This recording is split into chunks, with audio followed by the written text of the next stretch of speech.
So hello guys, today we are at a new location. We are going to show you the Wiris Pro camera system combined with the Grimsy S1 gimbal. It's a very stable gimbal. As you know, the Zoe can perform in high wind conditions, and even if it's a windy day, for example, you will have a stable image and a stable result in the end.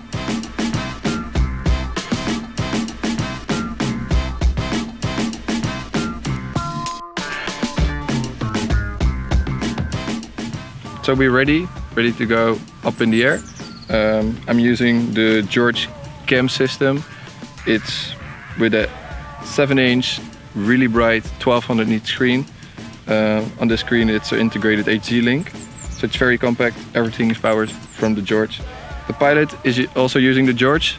It's using the George PIC pilot and command system. With that system, it's basically the same, but he's not using the screen for the camera. He's using his FPV screen to get a first-person view, and we're ready to roll.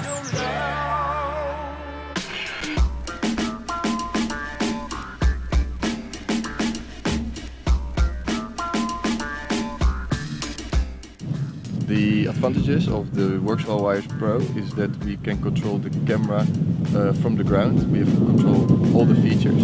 We can change the palette, we can change temperature settings, and we can switch from the zoom camera to the thermal camera as well. At the moment we are changing the palette and temperature range. By changing this you can get a more specific view of the temperature you're inspecting at that moment.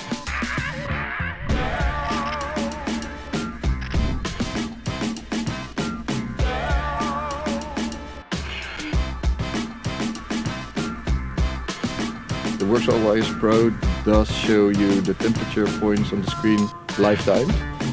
Afterwards you can see that every single pixel has its own temperature, which can be reviewed in post.